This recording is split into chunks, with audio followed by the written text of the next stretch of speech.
Hello, this is international football commentator Derek Ray, and you're listening to the Ranks FC podcast.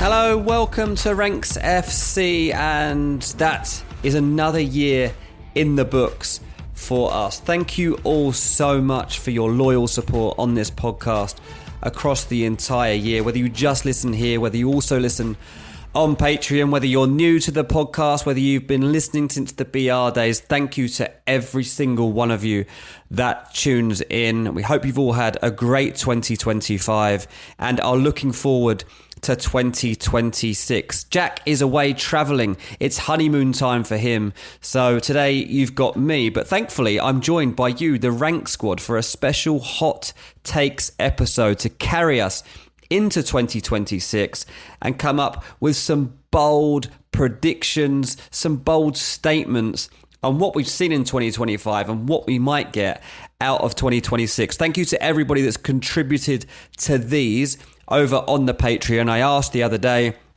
for some ideas for this. People didn't really realise at the time that it was going on the main episodes, but that's what it's become today, as I do a solo show here on Ranks FC. These are few and far between. You don't usually just get me on the mic, but hopefully you bear with me over the next hour because we've got some fun stuff coming up across the course of this show and some really bold takes from you guys. So this is going to be a fun one.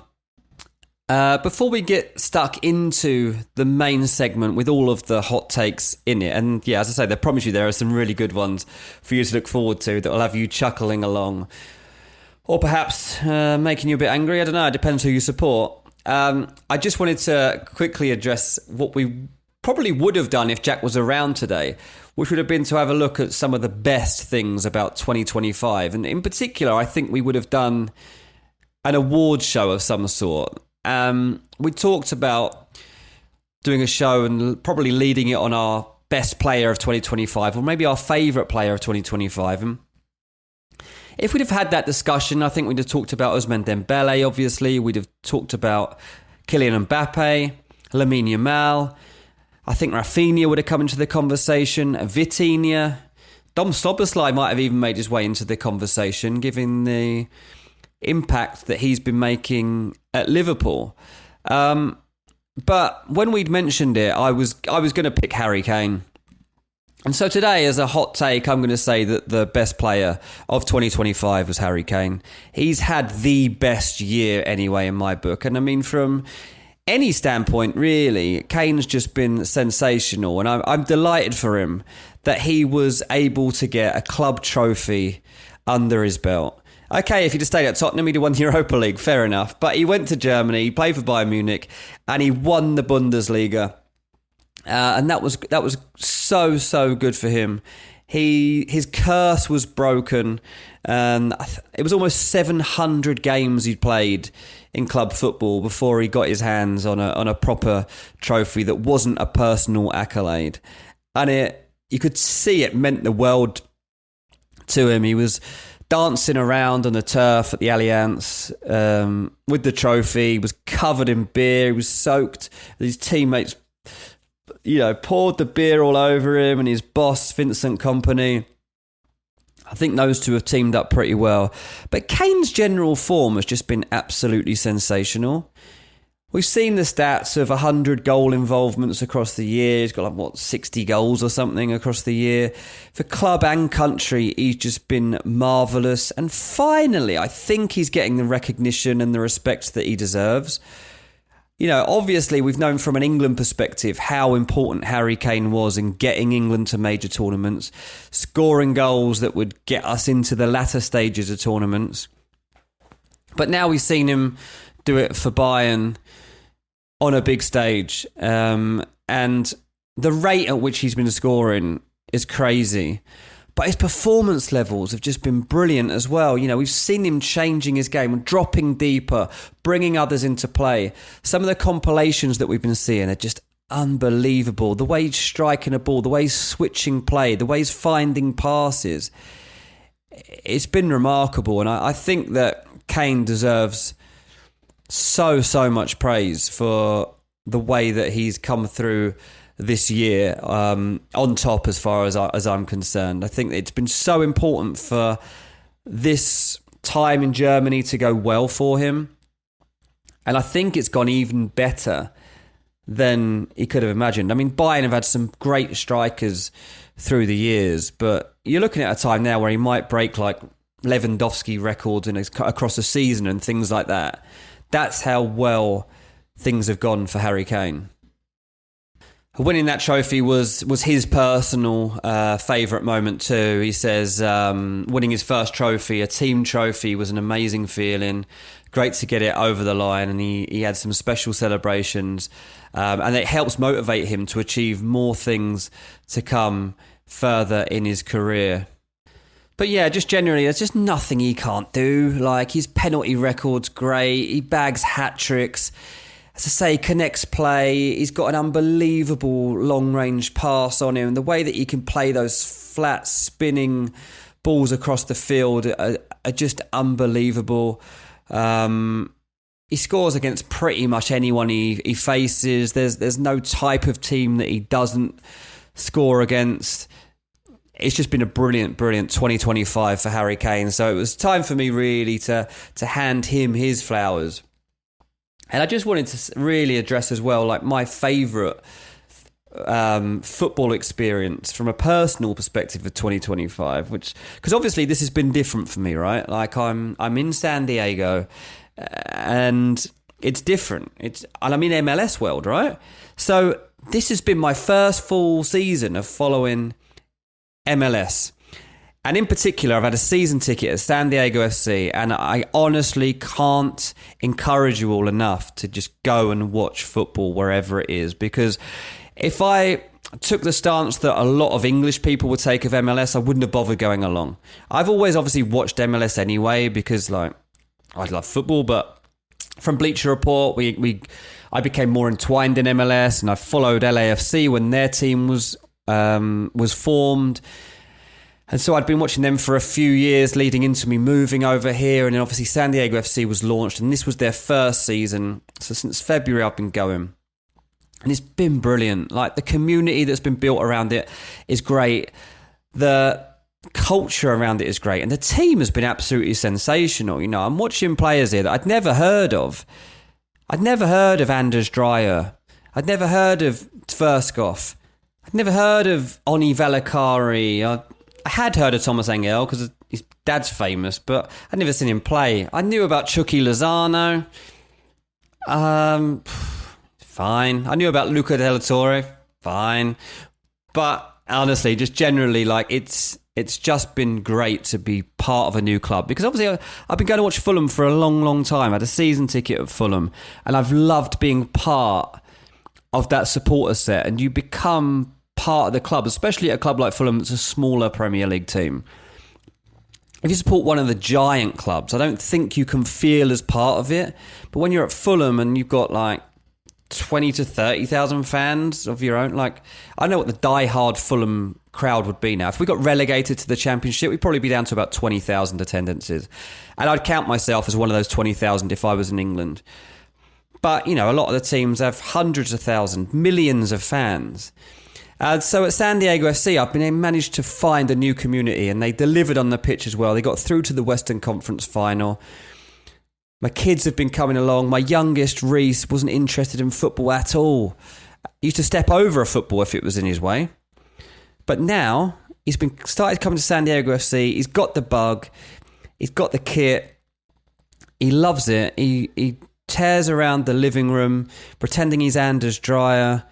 It's been brilliant. So I just wanted to, give some love to MLS. But I do this all the time. I do it more on Patreon than I do on the main pod. But go and watch your local team. Like, you can still support whoever you support, But to be part of a club and to be there in life throughout a season, watching the ups and downs of a team and getting to know new players who don't necessarily have to be household names is something very special. And you get to know other people, you make friends, you get your friends involved with it. That is what, for me, football's all about. And I'll always have that in my life. No matter where I live, I'll always go and watch a team that I live nearby. So whether it's San Diego FC, whether it's Walton and Hersham, whether it's Fulham, whoever.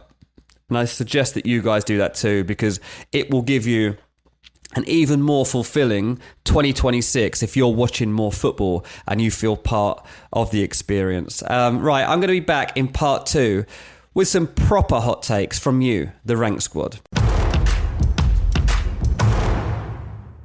Welcome back to Ranks FC, and now we are going to get stuck into our hot takes from the patrons. Thanks to everybody who contributed to this. Couldn't go through all of them because we had a good amount come in over on Patreon. As I say, please do come and join us if you can over there. It's a great community and a lot of involvement from you guys. But yeah, there's some good ones in here. So I think you are going to have some fun chuckling along, or perhaps even shouting at your phones as you listen along. Because this first hot take from Eric isn't going to go down, I don't think, very well with Arsenal fans. Eric says, Saka is not that good. 3 open play goals in the Prem for the whole of 2025. He's a dribble and limp off merchant. A dribble and limp off merchant. Eric, this is a steaming hot take saying that Bukayo Saka is not very good. 24 years old, regarded as one of the best, most exciting wingers in the game. Probably a starter for England at the World Cup in the US in the summer. And I think, look, I understand your point here. Like, his output hasn't been perhaps what you would expect it to be from Bukayo Saka. But I think that there are things that we need to take into account here along the way. Most seriously, the injuries that he suffered, right? Like, his hamstrings have been playing him up, man. Obviously, since last December, Saka's been struggling. He missed a lot of games at the start of the year, and then the first 2 months of this season, he was out with more problems with his hamstrings. So, in total, he'd missed 20-odd games across the course of 2025 with muscular injury. And that's definitely impacted the way things have gone for him. And this season, I feel that his output, since he came back into the team, has been hampered by the fact that Victor Gyökeres doesn't finish off his chances. I mean, you watch Saka closely, and I'm not saying he's in the tip-top form, but he's in decent form. And he's put so many balls into danger areas, and Gyökeres is a yard or two behind. And it's driving me mad as a neutral at times. I mean, if I was an Arsenal fan, I'd be like, you are a number 9, get in there. So it'll be interesting. Once Arsenal have their full forward line available, once Havertz is coming available now, of course, as well, and Gabby Jesus is back in there. Mikel Moreno can always fill in. I just feel like Saka's been a little bit let down by Gyökeres on the assist count. And in terms of the goals, he's come close. But I take your point. He does need to improve his output from open play with goals. Obviously, he's half on pens. He's sharing them, it seems, with Gyökeres at the moment. He'll be on free kicks and corners. But Saka is not that good. Doesn't really stick with me. Is he super elite? I think there's a slight conversation to be had over that. Is he one of the best players in the Premier League right now? I think you've got a point. But Eric, saying Saka is not that good, come on. You can't be doing that. We've got a couple of good Arsenal takes actually here. The next one comes in from Jared. He says, Havertz comes back for Arsenal and finishes as the team's top goal scorer this season. I like it. I quite like this. I mean, when you look at the output so far in the Premier League this season, as I say, like Gyökeres, it's been disappointing. As I'm recording this, and I'm recording it ahead of the latest batch of game week 19 matches, when Arsenal are due up against Aston Villa. So before that game, Gyökeres has played 16 games and he's got 5 Premier League goals. Behind him, on 4 goals, you've got Saka, Trossard and Eze. So that's where you're at right now. So you're thinking, okay, Havertz coming back into the fold. Of course there's potential that he can actually end the season as Arsenal's top goal scorer. He himself has obviously been struggling with injuries, and that was the case last season as well. So last season in the Prem, Havertz got 9 goals. But when you consider that from February onwards, Havertz was actually out with a hamstring injury of his own, all of his goals came up until February 2nd. So he scored his first one, opening day of the season against Wolves last year, August 17. And then he scored his 9th goal of the season in the Premier League against Man City on the 2nd of Feb. So that tells me that in the next 5 months, if he can put a run together, then yeah, Havertz can end the season as Arsenal's top goal scorer, particularly in the Premier League. So I like it. I don't think it's as hot as it sounds. I don't think it's that extreme. Kai Havertz can definitely end this season as their top goal scorer. I love that, Jared. Well done, mate. But this next one from Najib. He says, Arsenal is too big for Eze. And unfortunately, he will be sold in the summer. I wanted hot takes. I asked you to be outlandish, and this is really outlandish. Too big for Eze, the team he's dreamed of playing for. The team he bagged a hat-trick for recently. And just been bought and will be sold a year after being purchased. I cannot for the life of me see this. Arsenal have massive plans for Eze. They really rate him.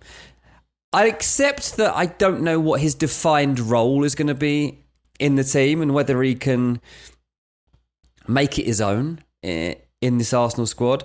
But also I don't think that matters because they're going to have so many games that Eze's going to get plenty of chances. And I don't think Arsenal's too big for him. I don't. He's got big ambitions in the Champions League and in international football.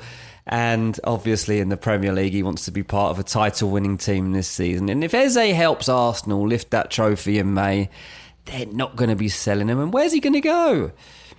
I've always had some doubts about how Eze would elevate his levels from being the star man at Crystal Palace. But I do believe that he has the professionalism, the commitment, and the continued potential to make sure that he stays in the mix at Arsenal. So, sorry, Najib, I'm not having it, mate. Arsenal and Eze, I think, fit together well. But yeah, very good. Nice little Arsenal roundup there. Let's move on because we've got a few big Aston Villa takes as well. And Stuart says, Unai Emery is the best manager in the league right now. Every single time you watch Aston Villa, you see the exact tactical plan within 5 minutes. And then he's consistently making the right changes and the right subs to win games. I think we saw a good example of that, didn't we, the other day in the Chelsea game. Villa not really in the match in the first half. Chelsea on top, could only score the 1 goal, didn't make the most of their swings of momentum in their favour, Chelsea. And then there was no way in the second half of that game Aston Villa were going to play in the same way or be allowed to play in the same way. Emery starts making tweaks, then brings Ollie Watkins in and things like that. And I think he is managing this team really well, Stuart. I totally agree. And I think that this was the vision that Aston Villa had all along. I remember reading a piece from a friend of mine who works in the Telegraph, John Percy. And he wrote a while ago now about how Unai Emery, when he came into the Aston Villa job, his first week, he made all the players sit down and he had this big presentation for them all. And he explained exactly how he was going to get this club back to where they should be. And it didn't take long for his changes to start being visible. He ultimately wanted Aston Villa not just back in the European equation, but he felt it was possible to even get beyond that and maybe not win a title, but at least be in that conversation. I can't believe it, but he's actually done it this season. So Emery's turned things around very quickly, very well. And the thing that Villa have to their benefit with Emery in charge is that they have a guy who they're willing to give a lot of control to. So it's not just that he is allowed to pick the team and train the team, but he gets to have a deeper say in the transfers, in the philosophies. And I think that that's something a lot of head coaches and managers don't have anymore. And I think that after the Steven Gerrard failure at Aston Villa, it was important that they got in a proven, proper coach who had done it. And Emery's been a masterstroke in that sense. I agree that in in-game management, Emery is right up there. And there have been times this season, obviously, when Aston Villa haven't been setting the world alight, yet they've been ticking off these wins, going on this unbelievable run. And Emery is just a master at one-on-one player management, at bringing a team together, at making ruthless decisions, giving players a chance. We've seen with like Rashford and Sancho and players like that. Like, they can be a place where you could reignite your career. And I think we'll still see Villa continue to do that more. But more than that, among all the analysis and the deep thinking that he does, he's able to, in live play, implement changes so that they can stay within reach of winning a match. The best manager in the league right now? Look, I think he's better than Arteta. I do. I mean, Arteta's doing a better job at Arsenal than Emery did, sure. But if I was to choose, if I was setting up a new team and I was told I could have Arteta or Emery as manager, I'd go Emery. Would I go Emery over Guardiola? No. Would I go Emery over pretty much every other manager in the league? I think so, yeah. So I'd say that Emery's probably the second best manager in the league. The best manager right now, maybe, yeah, because he's got Villa punching above their weight and they are competing with Pep Guardiola's Man City to challenge Arsenal for the Premier League title. So, nice one, Stuart. That was a good one. Zach says Aston Villa have the best travelling fans in the Prem. The best fans in the Prem, Zach? You're going to laugh, aren't you? He says, I was at Villa Chelsea over the weekend and I couldn't believe the sound coming from the Villa end, even when they were losing. Look, I wasn't at the game, Zach, so I'm going to give you the benefit of the doubt on that one. And I know that Villa fans can be extremely loud and they are very vocal support. They've got a big support. Villa are a great club. Like, I'm not going to argue that. But Villa are also one of the flakiest clubs in the Prem, in my opinion. And I can tell you that from experience of going to Premier League games through the last 20 years as a reporter, there have been plenty of times when the going wasn't good, when I wouldn't say that Villa had the best fans in the Prem or the best travelling fans in the Prem. For starters, when things start to go bad, that Villa Park was had a few empty seats, let's put it that way. I remember seeing that. Their travelling fans are good. I don't think they're the best in the Prem. I don't think I'm going to go as far as saying that Villa are the loudest away fans in the Prem. Who would I put up there? Look, one thing I will say is that it's really hard to gauge away support because, like, if you're a northern team or a Midlands team and you come down to a London away game, then they've always got a contingent of fans in that area of the ground anyway. Whereas if you're a team from the south, the chances are you haven't got many fans, particularly if you're a smaller club. Like, say you're Fulham or Palace. You're not going to have many fans that live in around Sunderland and Newcastle. So you've literally got away support travelling from hundreds of miles away to be there that day. I don't think that's the case with other fans from up north when they come to London, because so many people live in London and support these teams, right? And they've just moved down for their work or whatever. So I think that needs to be taken into account. I would say Liverpool, Leeds. I think Man United have good away support. Tottenham have good away support. They all jump to my mind straight away, that little lot. Yeah, they're the ones that come to my mind. So Aston Villa fans are passionate for sure. They are loyal to a degree.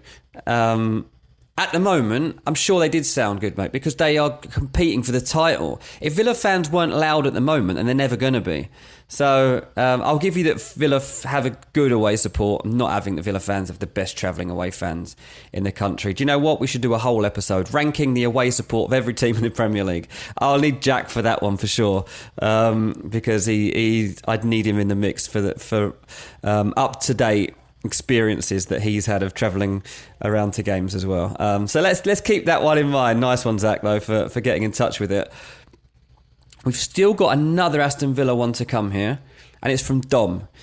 And Dom says, Morgan Rogers is a top 20 player in the world and has been for a year. It's just because he doesn't play for a super club that he hasn't been regarded that way. Top 20 player in the world. That is out there, isn't it? That is out there.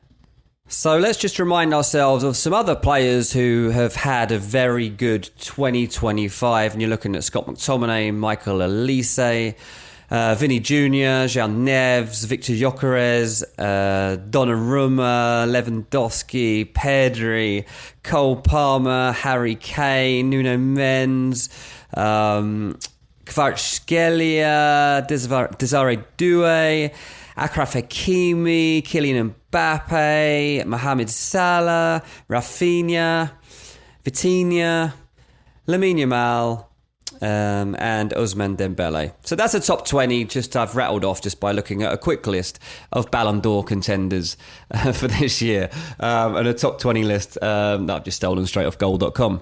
But that's the sort of competition, that's the sort of company that Morgan Rogers would be keeping if he was a top 20 player in the world. Is it a fair assessment? He's not far off it, is he? He's not far off it. He has been absolutely integral to Villa putting themselves in this title frame, right? This run of incredible form that they've had, which, as I'm recording this, is a winning run of 10 games in all comps. Their best form as a club since 1914.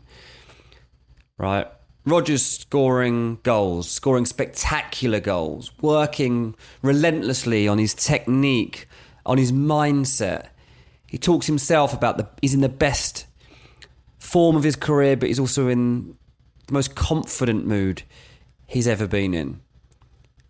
Since the start of last season, he's got 20-odd goals across all competitions, right? He's 23 years old. Unai Emery talks of him glowingly as a catalyst for the team, as somebody who fights for the team, who works hard. He's constantly striving to get better. He might end up as Aston Villa's top goal scorer this season, all right? He's a serious footballer who might even be an England starter for the World Cup. Right? You give this player time and he genuinely will be one of the top players in the world. Obviously, like, there was interest from other clubs in getting him out of Aston Villa in the summer, and Villa couldn't fathom it. They were like, that's the last player you're having. You can have Ollie Watkins, but you can't have Morgan Rogers. He is just buzzing, and Aston Villa absolutely love him. Unai Emery adores him. And from what we've been seeing so far, as I say, I think that no matter what Foden does, no matter what Cole Palmer does, Morgan Rogers will be England's number 10, won't he? There's a hot take, isn't it? Morgan Rogers starts the World Cup as England's number 10. I think it has to be considered. But look, Villa have had a big turnaround this season. They started the season, couldn't score a goal. Everyone had to stay calm in those moments because it was important they gave the boss and the team time to turn things around. Now, I do think Rodgers has been a catalyst towards it. And yeah, a top 20 player in the world, according to Dom. Nice one, mate. That was a good take. Okay, let's move on beyond Aston Villa. I've got some random ones now, kind of. We'll start with Man United, who Tom says United will finish 5th in the table, above Villa. Oh, I mean, that's a hot take. With Liverpool, Chelsea, Arsenal and City in the top 4 in that ascending order. I mean, the hot take there is that Aston Villa don't make the top 5, Tom. That is a hot take. To say that this United team finishes above Villa would take some doing. Look, I think I said at the start of the season in our preview shows that I do think that United will make the top 5. I might have even gone as far as to say I think United make top 4. But certainly I thought they would be in that the conversation when a lot of people refused to accept it. Then United obviously had a blip and I had a shaky time, but I did stick by them. And I think that we're seeing now that while they won't be consistent, you don't have to be this season because nobody really is. And they can definitely cement themselves in the top 5. I don't know that Aston Villa don't make the top 5, Tom. I mean, that would be pretty poor on the back of what we've seen so far. But I guess United are helped by the fact that they don't have European football this season. They have to make the most of that. Like next season, the likelihood is United do have European football. That's why they're trying to strengthen their squad. They're trying to get more depth here. And yeah, that will prove key. So that is a hot take, certainly, to say United will be finishing above Aston Villa this season. Another United take from Hamza. He says, if Kobbie Mainoo played for Arsenal, City or Liverpool, no one would go after the managers in the same way for not starting him. So he's saying that the reason that there's so much conversation around Kobbie Mainoo is because it's Amorim and it's because of his decision-making. Not that Kobbie Mainoo deserves to be in the team necessarily, but that it's just this particular situation. Kobbie Mainoo playing for Arsenal, City or Liverpool, would he deserve to be in any of those teams? I think that's the question, Hamza. Like, you know, you're comparing Man United's midfield to Liverpool's, Arsenal's and City's. So no one would go after their managers in the same way for not starting him because he wouldn't deserve to be in that team. Like, Kobbie Mainoo's not at the level of those 3 teams at the moment. But he is at a level, in my opinion, that he should be in the Man United team. Like, Kobbie Mainoo is a victim of his own success early on in his teenage years. He broke through for Man United, made an unbelievable impact, but then Ruben Amorim came in, changed the setup, decided that Mainoo didn't fit specifically enough the roles that he wanted, didn't trust him, left him out. Kobbie Mainoo suffers a bit of a confidence crisis, struggles to hit his best levels in training. Amorim continues to not pick him. Mainoo begins to wonder what's going on, asks if he could leave. Man United say no. Now he's stuck. He says he's in competition with Bruno Fernandes for a place. Fernandes never misses a game because he's the captain and his favourite player. Fernandes gets injured. Kobbie Mainoo gets injured at the same time. He can't prove himself. So, what's Kobbie Mainoo supposed to do? Of course he wants to leave in January. Of course he does, because he's playing for one of the worst Man United teams we've ever seen. Okay, they're getting better. Okay, we're starting to see something. But Kobbie Mainoo will believe that if he can't get into this version of Man United, when's he going to get in? Now, Man United don't like Kobbie Mainoo's attitude towards this. From what I'm told, they wanted to see a more patient approach from him. And they felt that he needed to see the bigger picture. That Casemiro's coming towards the end. Bruno will be leaving. Ugarte will probably leave. But they were like, stay with us because you'll be part of it. And he's thinking, well, how do I know that? Because you never pick me. You never pick me. And sometimes you put on Ugarte before me. A few months ago, everyone thought Casemiro couldn't run. He plays every game. So where are you going to play me? And why will I sign a new contract? Because my contract's starting to wind down. If I went and played for Napoli or even if I played for Chelsea, I'd see more minutes than I see here at Old Trafford. So, yeah, Hamza, I don't think that people would go after Arteta or Guardiola or Slot for not playing Kobbie Mainoo because I think they've all got better midfielders to pick from. I think that Mainoo at least deserved a better chance to make an impact than he's actually got at United this season. And I think that people have judged him too harshly. He's a 20-year-old lad who needs time to make sure he can make his impact. And he's going to have tough times. You've got to support him through it, not just leave him sat on the bench. That's my opinion anyway. All right, Ben Williams says, if Spurs stick with Thomas Frank, we will be Champions League regulars again in a few years. A few years, mate? You can't... They ain't going to stick by him if they're waiting for Champions League football for a few years. Like, they're in the Champions... Like, they've got back in that European picture now. So, they got to stay in the picture. And if they don't qualify for the Champions League this season, they have to get there next season. Because that's the demands of the football club in the modern stadium, and the amount of money I think that Tottenham are about to put into this team is going to be significant. Like, they're going to go on a bit of a spending spree over the next 2 transfer windows. That's why they're getting rid of people like Brennan Johnson, so they can replace them with better players. So they are sticking with Thomas Frank right now, but that's not, I don't think, with a few years' time in mind as regulars. I mean, maybe you mean that they are regulars from here to a few years' time, in which case, yeah, you're right. But I don't think they will be patient with Thomas Frank not making it now and then becoming regulars in 3 years' time. I don't see that. Akko also has a hot take on Tottenham. He says Spurs will win a Prem before United. What do you think? The Spurs win the Premier League before Man United win the Premier League? Are either of these teams going to win the Premier League again in our lifetime? I say again, Tottenham never won the Premier League. But are Tottenham going to win a Premier League before Man United? I don't think so. I struggle to see a day in, I don't know, certainly the next 10 years where Tottenham are Premier League champions. But I have just said that they've got a level of ambition that is new. In the post-Daniel Levy era, I think they'll spend more money. I think they'll take more risk. But I just worry about the mentality of the club and whether they can do it. And I do think that their stadium can be a bit too vitriolic at times. Recently, they have supported the team well. I will say that because I'm harsh on Tottenham. Anyone that listens to our shows over on the Patreon will know that I'm always like, it's hard to be Tottenham because as soon as you go behind, that place is turning on you at the moment because they don't like all their players and they don't really trust this manager. But I have noticed the last couple of games they've been a bit more supportive, home and away actually. And I think that that's what you have to do. You have to support your team through tough times. The whole point of being a supporter, you're supporting them.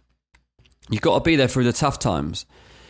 I don't know when Spurs or United are going to win in the Premier League though. Like, Man United aren't close to winning it either, so we might be talking about 15 years' time here. I don't know. It's a good shout, though. Let's move on. Valentine says, Daniel Farke will not get sacked this season, and Leeds will be sacked weeks before the end of the season. Yeah, I think I agree with you now. There was a shaky spell a few weeks back, but even then, Leeds were going to stick with Daniel Farke because they felt if there was any blame to be had, it was perhaps on the board for not spending a bit more money, or at least for not giving him another forward option, another goal scorer.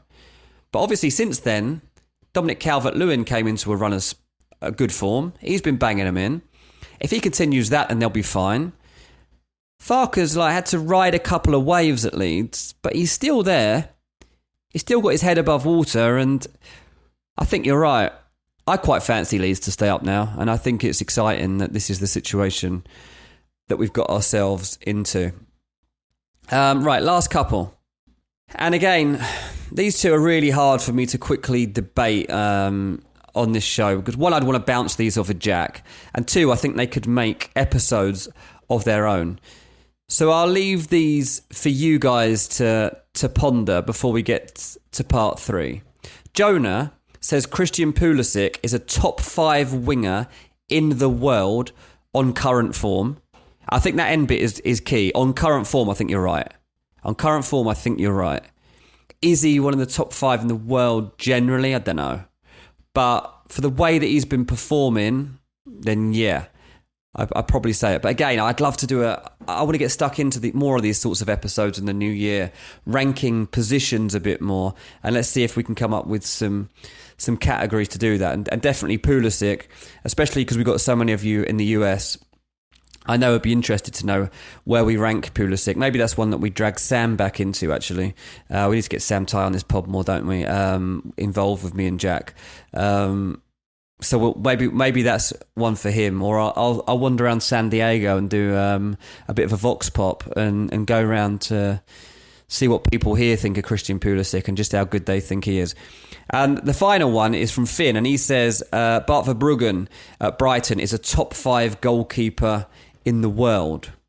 I guess it depends, like, how you would gauge that, wouldn't it? Like, to think for your team, like, if you were to make a goalkeeper signing right now, would you want it to be Verbruggen? Like, Tottenham are genuinely looking at this. They are thinking he could be the answer for them. But is he the top 5 in the world right now? I don't know. I think he definitely has the potential to be. But when you're comparing him to, if you're talking about worldwide, the best of the best, and you're talking about Courtois and Donnarumma and Alisson and Mike Maignan and David Raya, Jan Oblak, who have I not mentioned? Martinez at Villa, like maybe even ter Stegen still, I don't know. I don't know if Verbruggen's top 5 quite yet. He's going to be, though. That's my opinion. I think that Verbruggen's going to be. So that was a pretty good take, Finn. And again, maybe we do a goal. I know I've been harsh on goalkeepers, haven't I, many times across the years on ranks. But maybe we do need a goalkeeping expert to come on and tell us just exactly where Verbruggen does rank in the global rankings right now. Thanks for hanging with us for the second part. I will be back after the break with the last section of today's episode of Ranks FC. Welcome to part 3 of Ranks FC. It's the Dean Solo show that you've been listening to today to round off 2025 and take us into 2026 as Jack travels around the world. Honestly, that lad deserves the break, by the way. Congrats to Jack on a great 2025. He's smashed it on work-wise, on a personal level.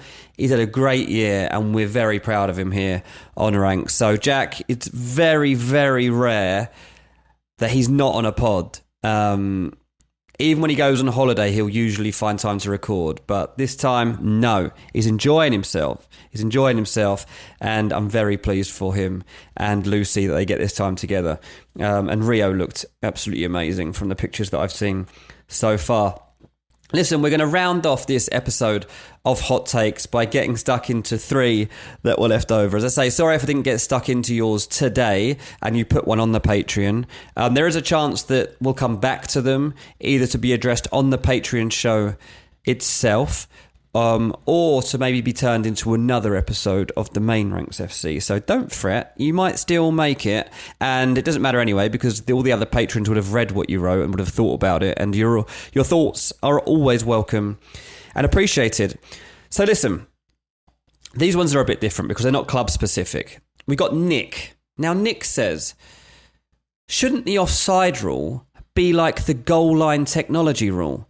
So if even a part of you is not offside, then you are not offside. Just like the whole ball has to cross the line. So I think we're talking about the daylight rule here, Nick. We're talking about the fact that there should be clear daylight in between the attacker and the last defender for you to be deemed offside. And there's been a long time argument that this should be the case. And we need to remember that we are taking away some entertainment here by bringing in these silly VAR rules and like, oh, he was offside because his elbow was off or his knee was off. It's such fine margins. The offside rule was originally brought into football to stop goal hanging. Because when football first started, you would obviously just get someone playing like playground football and you're just going to like hang around near the goal. We've all seen goal hangers, right? They just hang around near the goal and they wait for the tap-in. I'm literally getting flashbacks to being like 10 years old right now as I think about goal hangers and being on the playground and there's all the hustle and bustle, people are challenging for the ball and then it runs free and there's always the lad that just hangs around near the goal, chats to his mate for a bit and then just sticks it in the back of the net. Not sticks it in the back of the net, sticks it straight through the gap because we didn't used to have nets. We used to have literal jumpers for goalposts. Don't know if you guys still do that if you go to school. Anyway, the aim like in bringing in an offside was just to prevent that. It just meant that like you had to stay in touch with the play, be in a position that was fair to everybody. But it wasn't to punish you for like being the tiniest bits that your armpit was a centimetre ahead of where the defender is. And I see some VAR decisions these days, and I'm honestly just wanting to throw stuff at the TV. I think what we need is exactly what's being talked about here. If any part of the attacker is level with the defender, then you're on the side. I agree. I think in order to have the free-flowing game that we all want and more goals, which we all want, let's change the offside rule. Let's do it. Let's not have this VAR nonsense of scrutinising whether somebody really was onside or not by 1 centimetre. Because it doesn't matter, because as a defender, you've got lucky in that instance. You haven't played him offside if his knees just veered off. He's just his run's not even badly timed. It's just that his body's a slight different shape in that moment than the defender's was. Because the defender might have just be about to put his leg back. But if the ball's played and they're just in a slightly different period of their movement, then the forward looks like he's offside. But sometimes he's not even. I'm just fed up. Obviously, when I played, I was an attacker myself, so I hate this anyway. Because the attacker's always the one that's penalised. And I just always liked giving the advantage to the attacker. I just think it makes for a better game. I'm in this for goals, not 0-0s. I think it would also reduce the amount of VAR controversy. I think that people would be happier with it. I think there would be less decisions to actually make, because I think it would be clearer on first look. I think it would also be good because you'd get attackers willing to gamble a bit more. So I think they'd be willing to make more daring runs. I think it would be way better than sitting here for 4 minutes watching a computer draw a line and zoom in. It's like watching a PowerPoint presentation sometimes. Let's get goals back into football and let's get these diagrams off of my TV. I like that one, and I'm glad it came up, Nick, because as you can tell, probably, I'm pretty passionate about that one. It's a hot take, but it's a hot take that needs to be brought into football. The offside rule needs to be changed. Okay, let's move on. This is Clack, and now Clack's one, I guess, is a bit club-oriented, and you should probably know that Clack from the Patreon is a West Ham fan. He says, and this is definitely his words, not mine, that the majority of fans in stadiums in England are overly entitled, brain-dead freaks who should have no influence over how a club is run. I miss David Moyes, and I hate the fans who pushed him out. Okay, yeah, look, I don't think that any of you are freaks, let's put it that way. But I understand the sentiment here, because West Ham in particular has become very vitriolic, very divided, and they did force David Moyes out at a time when it was probably silly to do so. I don't believe in he's taken them as far as he can saying. I've got fed up with this recently, seeing it on Fulham channels. In the last 2 months, people say, get rid of Marcus Silva, take it as far as he can, don't renew his contract. What nonsense. Fulham are now in the top half of the table, picking up a couple of good wins, and he's fine. You've got to know your levels. You've got to know where you sit in the football food chain. And as a Fulham fan, I'm very aware of where Fulham are, and I'm happy to be in the Premier League, and I'd love us to just be challenging in the top half. Right? And if we're in the relegation battle, then so be it, because we're Fulham. We're not a big club. I expect relegation battles at times, and we're going to go down again at some point. But we've stayed in the Premier League for a long time for a club of our size. And West Ham will consider themselves to be a bigger team than Fulham. They've got more fans, got a bigger stadium, even if they don't own it. And they obviously won a European trophy recently. So, pushing people out the club, you get a lot of angry people at football, don't you? You get a lot of angry people. And I've been to a load of stadiums, and you see how vitriolic it can get, and they turn on the players and the manager, and eventually they turn on the board, which is where West Ham are at now. You know, they're targeting David Sullivan and Karen Brady, and they want them out, and they want Nuno Espirito Santo out, and they don't like half of their team. They're scared that Jared Bowen might leave. There's a lot going on at West Ham in particular from Clack's perspectives. And there are a lot of overly entitled fans who just always feel like they should have this, they should have that, they should have wins, they should have success, they should have the brand of football that they want. And we can't all have everything. Some of us have got to lose. I do have some sympathy with West Ham because I do think that their board have made some terrible decisions, and I think David Sullivan is outdated in the game, right? That's fine. But I just think that they have turned on the team in some moments when they shouldn't have, and they should have shown more patience and realised what they had. And I take the point, Clack, under David Moyes. I know what you're getting to, and I appreciate that. And that's what I feel as a Fulham fan too. I feel like if Fulham lost Marco Silva as manager, there's a good chance of us going down. Because he's built something himself. What we've got at Fulham right now is because of him. Not anyone else. It's because of him. And if you back him more, you'll get better things from him because he's a great coach. So whatever level you're at, be careful what you wish for in these stadiums. Be careful who you boo and how loud. Don't turn on your team. Support your team. Support them. Right, last one. It's from Jorge. He says fruit should not be on desserts. Fruit should not be on desserts. Wow. Okay. Where do we start with this one? So,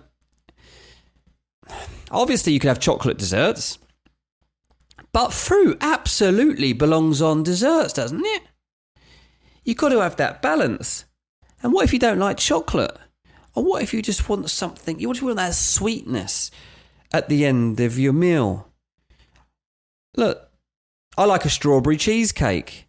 Are you going to deny me that? No, you're not, are you? My mum loves apple pie. You going to take away her apple pie? I hope not. Lemon tart, banana split. You get some great desserts that involve fruit. I'm afraid I don't like this. You're declaring war. This isn't just a hot take. This is a declaration of war. And I bet there's a lot of people out there in the rank squad that aren't happy with a take that says you can't have fruit on your desserts. Not having it. Maybe we need to branch out. We need to get Ranks FC away from football and just start attacking all these other subjects in life. And I'll tell you what, that is something I've thought of doing before. And maybe 2026 is the time to start the spin-off podcast. Thank you to all of you that have listened today. Happy New Year. I hope you had a great 2025. And I hope that you celebrate the end of this year and the start of the new year as you mean to go on. Keep your spirits high. I know we're not all having a great time of things right now. The world's a difficult place to be. Everything costs a fortune. We all go through ups and downs. So I hope that we are able to give you something to look forward to every week. We really, really appreciate all of you being here every single week. You're the best football community in the podcast world. So thank you to all of you. Spread the love. Tell your friends to come and listen to Ranks. We would appreciate that for 2026. Take care, everyone. We'll see you soon.